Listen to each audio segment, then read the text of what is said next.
Today's Workplace Podcast disclaimer. JT Wilson.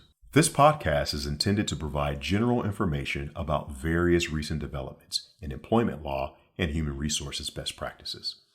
Nothing in this presentation or in the comments of Ms. Johnson, Ms. Shannon, or any guest should be considered as the rendering of legal or other professional advice, and it is not directed at any specific cases or circumstances. Listeners are responsible for obtaining the necessary advice about their specific situations from their own counsel. These materials are intended for educational and informational purposes only. The presentation and these materials represent the opinions of the participants and not those of their law firms or companies. No part of these materials may be printed, photocopied, or otherwise reproduced, recorded, or stored, or transmitted in any form and by any means, electronic, mechanical, or otherwise, without the prior written permission of Today's Workplace Podcast. Welcome to Today's Workplace, a podcast created to keep employers current on the latest employment law trends while providing proactive solutions to the everyday issues arising in today's rapidly changing workplace. Is your business prepared for today's workplace? Let's find out with your hosts, Barbara Johnson and Belinda Reed Shannon. Well, let's pivot a little bit and take a deeper dive into the future of the workplace. Okay. So we know that the world has shifted during the pandemic, and many, indeed most white-collar workers worked from home during the major parts of the pandemic. So as it subsides, which it's now doing, we'd like to explore your thoughts on how employers should analyze their approach to return to the office. Some employees want to work from home full time, and some really want to return to the office. Some employers believe face time at the office is critical to establishing a culture for the organization. So what will the workplace look like for professionals who have experience working from home for the past 2 years? Okay. A lot of stuff in that question. First of all, the culture is not your office. Okay, let's get that out of the way. I like that. Yeah. So, That's a great tagline. Right. And, there's many ways to prove that. Well, let's just put that out there. Culture is not your office. When we went through the pandemic, before we started the pandemic, depending on which data you looked at, it was about 14 or 15% of people worked remotely or had some sort of quote hybrid kind of relationship where they could work home sometimes come to boss office. Sometimes they had 4-day weeks, and 3-day weekends. There was a lot of different kinds of ways. I actually had a hybrid kind of situation since 1986 for my company. And we still do. Almost all of our employees are remote. So we went from about 14 or 15%, some say a little bit lower percent of workforce, to about 42% overnight, where people were thrown out of the office. We had 58% who had to come to work every day because they were essential workers, not only nurses and doctors, but you had policemen, fire department, railroad workers, transportation, hospitality. There was lots of things where 58% had to come to work, okay? So now we're coming out of this so-called pandemic, we hope, okay? And we're getting into a situation where people have gotten used to working from home. And the people who have been coming to work every day for those 2 years, they also want flexibility. So the big trend right now is, and we saw this happening even before, people want more control and flexibility over their work lives, whether they're an office worker or they're a frontline worker. We're tired of being told what to do. Not just these anti-vaxxers. Everybody's tired of, I can't go to a concert. I can't go to a ball game. I can't fly. I can't go on vacations. I can't go to Europe. I can't visit my relatives in Asia.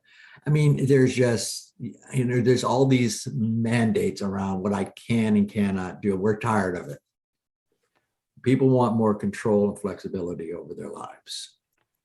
And so you got two groups of people. Well, there's many more than two, but you got groups of people who had to come to work every single day and said, I want flexibility too.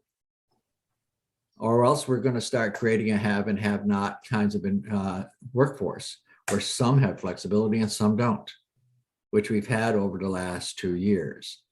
That's a toxic environment. Mandating anything is a toxic environment today. And most senior leaders feel like, well, that's how I got ahead, was coming to the office, putting on my suit and tie, doing my commute every day, and coming to the office every day. That's how I got ahead. That's how everybody should behave. I haven't had a suit for years. But anyway, they all think you have to wear suits and come to the office.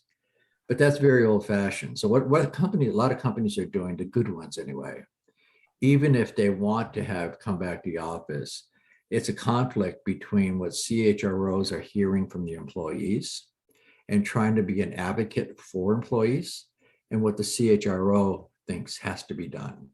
And just because the CEO thinks it has to be done doesn't mean it's right. Okay. So a lot of the better companies are doing listening tours. They're very much going out there and listening to their employees and what they want, what they think is good. And, really trying to apply some of the learnings over the last 2 years of being more compassionate, more humane, more understanding of where employees are at right today.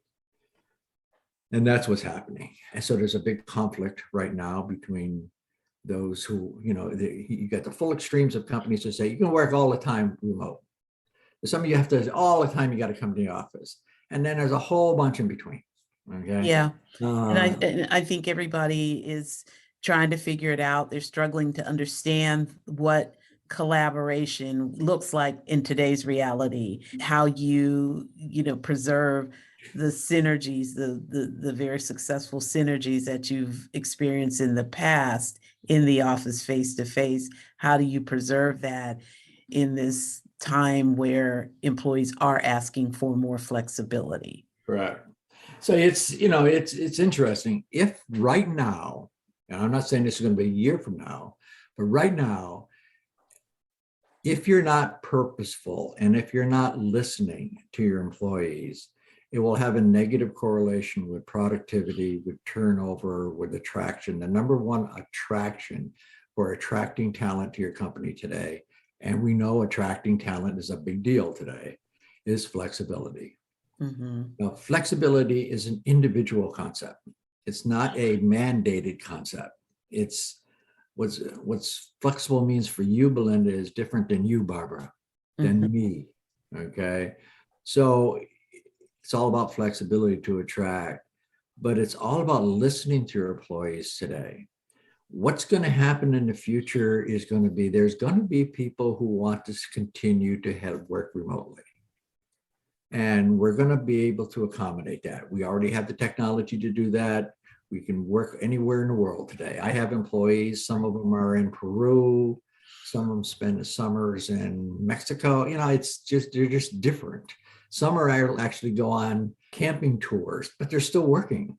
They buy these, what do you call them? Things you attach to the car that you drag along, little campers. Oh yeah, fifth wheels. Yeah, fifth wheels, correct. Yeah. And they're still working, okay? But they're just traveling around the United States at the same time. Some are going to be like that. Some want to be promoted. Some want to grow and have a career, or maybe be the future CEO of the company. That means they will come to the office and play the office politics. Okay, because there's still a human condition out there, and many managers haven't made the transition to being more human and compassionate leaders, what we call people leaders. Yeah. So they have a hard time. So Belinda, you want to come to the office every day just because maybe your apartment's too small, it's too noisy, it's just too much for you. I want that escape, at least when I want it. So I want to come to the office, and I want to be promoted too. So I want to rub elbows with Jay, okay? Because I want to get promoted. Barbara, you love your high-tech job, and you can work at home. You have a great office. You're not interested in being the CEO or the manager or anything. You just want to work on your projects. And I want to learn more and keep growing in my IT field. And I can do that better at home where there's no distractions. I don't have all the office distractions and all the office politics and all the office meetings. So me as a manager, I'm going to have a hard time. Because Belinda, you don't trust Barbara. She's not working. She's watching Oprah.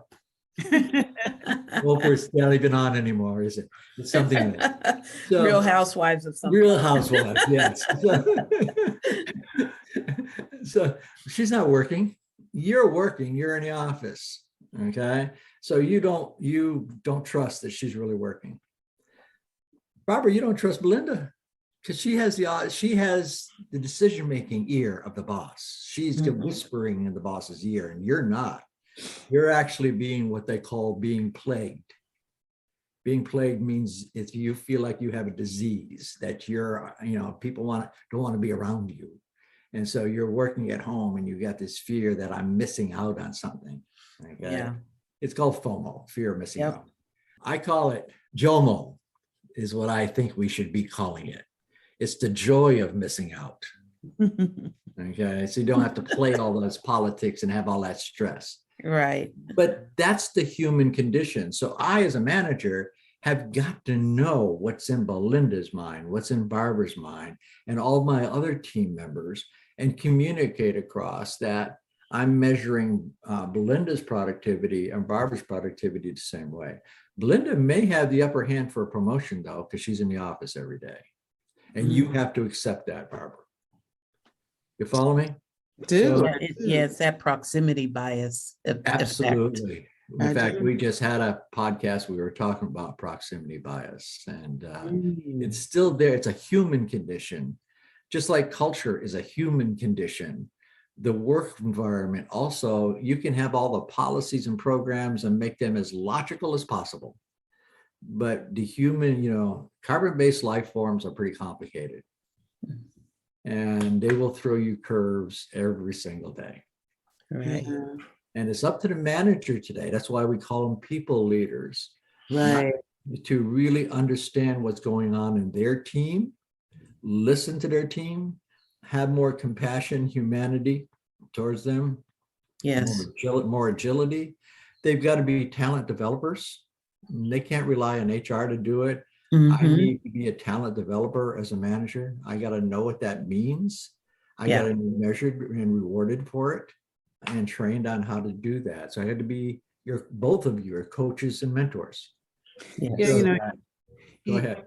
You use the term people leader, and I do, and you've given some attributes of people leaders, but how do people leaders of today differ from leaders of yesterday?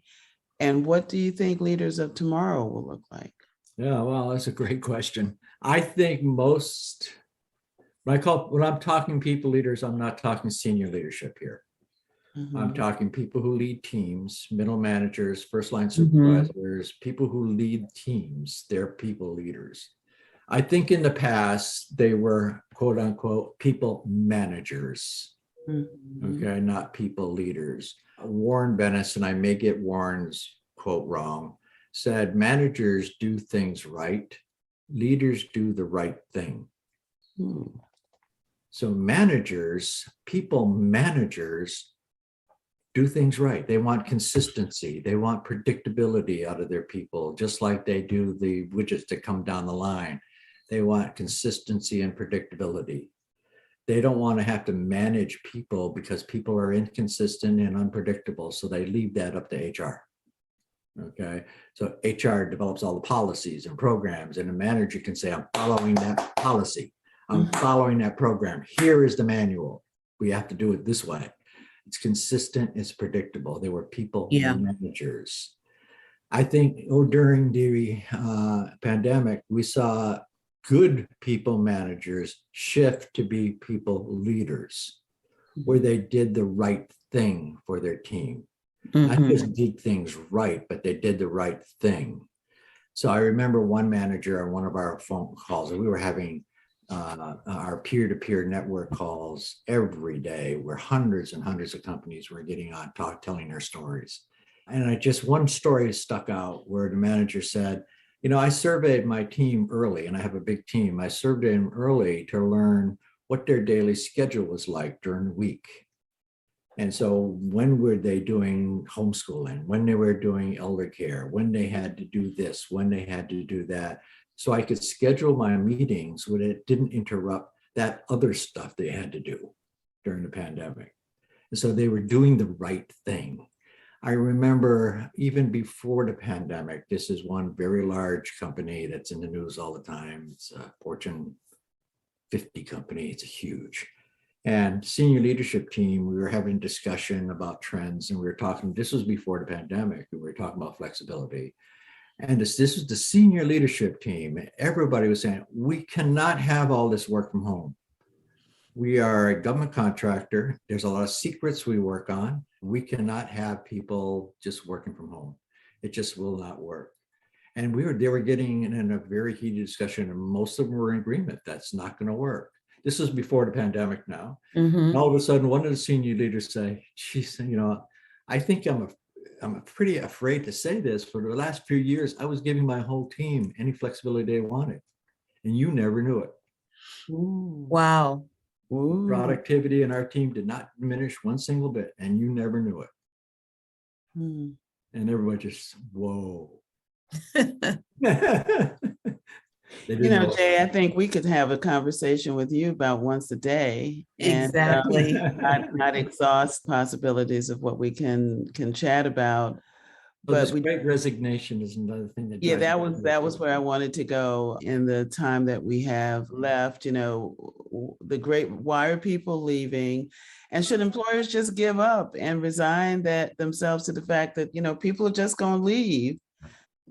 What steps can employers take to? So the great resignation is, it could be called the great reshuffling more than a great resignation. Mm. So the government has been tracking quit rates for a while, since about 2010, maybe even before that. They hadn't been following quit rates before, but they follow quit rates. And what they found, that quit rates were always about 2.4% of the workforce, maybe 2.6. During the pandemic, it went down to about 2.2% of the workforce was quitting. After the pandemic, there was pent-up demand for people to reshuffle, and we went up to about 3% of the workforce. We're about 2.8% of the workforce now. So we do this a lot, and other consultants and other people do this too. They use data to create sensationalism. So I can show you slides that I use that said that 77 million people have quit their jobs. You're going to say, whoa, Jay, that's ridiculous. But it's only a slight increase from the 2.4% before the recession. It went up to 2.8%. Yeah. But the total numbers, because also the size of the workforce has been increasing too. Right. Okay? Yeah. Unemployment has been dropping. The number of job openings, because the size of the workforce is increasing. And so you're seeing every time that you see, and we have an inverse relationship to what is normal. What is normal is you have unemployment, and the number of job openings are less than the amount of people that are open. Today, we have more job openings than we have unemployed, and we have a slight uptick in the number of quits. Okay. So the number of quits, the reason why people are quitting, are the same as they were since we've been tracking this data in the 1990s. Okay. It's compensation. And so if you look at the whole workforce, it's about 2.8% has been quitting last month. So I think it ticked up to 2.9% last month. In the retail trade and in the accommodation in the hotel trade, it's up around 5% and 6% of that workforce has been quitting. That's where most of the quits have been happening. And it's more of a reshuffling. They're taking jobs because of compensation. Yeah. Yeah. They're taking jobs because the companies that they were in there was no lack of development. There was just no development. And so they would go to a company with better compensation, better development, and they wanted to leave that lousy SOB boss that they were working for, and they would like to work for a company with a better reputation. Okay, those have been the same for 25 years for a reason why people quit, especially during the first 2 years. Okay. So Yeah. when you get that large turnover, it's usually in the first year or the first 2 years. Right. After about 5 or 6 years, okay, the reason why people stay and the reason why people quit shifts a little bit. Okay. You have more shocks that come into the environment for quits. My spouse got a job in another city, so I'm going to follow her to another city, which doesn't mean any difference today. You can work remotely, but back then it was or I'm going back to school, or I have to take care of my elderly grandparents, or I have this childcare responsibility now that I didn't have before. So there were different, what we call them shocks. Today it is toxic culture. And in fact, toxic culture is the number one reason why people are quitting today. 74% of people would rather work for a company with a better reputation. So the confluence of your purpose of your company, look at a company like Patagonia. Their purpose is to save the world, the environment. Okay? Their culture matches that. Okay. And so they do things for their employees to save the world, and they want to save the world. And that's, that's why they work there. And their culture matches that. And they pay people well, they develop them well, and they have very good bosses that match that culture. And they have an employee brand that also matches that. So they're in alignment. Better companies with better reputations. In fact, you'd rather go for a company with a better reputation, leave your toxic environment and get a pay raise. Right. So it's, there's a lot of things happening right now. There's a lot of consultants throwing around the raw numbers. 77 million have quit their jobs. We do that too. 76 percent of our recent survey said that the lack of skills and the lack of talent is hurting them executing their strategy. They say that they expect more people to leave the organization over the next year. I mean, there's huge numbers. But when you look at the percent of the workforce, as and I could show you a slide that really illustrates it if you really want to see it, but it doesn't make any difference. It's just when you're looking at your own corporation, you have to look at who's quitting. Okay, and why are they quitting? Right. Okay. Yeah. And the, like you said, the tenure is pretty significant also. It is. So who's quitting in those first 2 years, who's quitting beyond that, and what are their different reasons? I think that's very significant. Absolutely right. Jay, inclusion is one of the things that or the lack of inclusion and belonging is one of the big reasons for toxic cultures today, by the way. Yeah. I mean, I'm in my profession and the things that I'm doing nowadays, and other colleagues in other industries and whatnot, that is absolutely the major topic of conversation, and figuring how to do that successfully for a company. But I tend to agree with Barbara. We could talk to you every day. We didn't get to the topic that's really hot on my mind, which we're going to have another session. So here we go. So I want to talk about all these different generations that are in the. So very quickly, we won't have another discussion, so I'm going to give you a quick answer. I've done research on Gen X, millennials, Gen Z, baby boomers, and over my years, I've done tons of studies in all of them. And I do not believe in generational research. Oh, that's okay. So the thing is, Aristotle said that young people are going to be the ruin of civilization. Every time we have a tight labor market, we worry about attracting and retaining young people. Because young people, what motivates them is very different. Right. Once you get married, have children, have a mortgage, have a car payment, what motivates you is very different than when you're single in your 20s and you're out there trying to have fun and do your thing and find your passion. Yeah. Changes completely. As you grow older, it even changes more. So now I have to worry about my kids going to college. I have to worry about this. I have to worry about my parents. I have to worry about my retirement. Age has a bigger impact on what motivates you to want to work for a company or stay with the company than generational characteristics. In fact, if I did some stereotypes, all the stereo, and I used to have fun giving these presentations because I could give generational stereotypes that make people roar.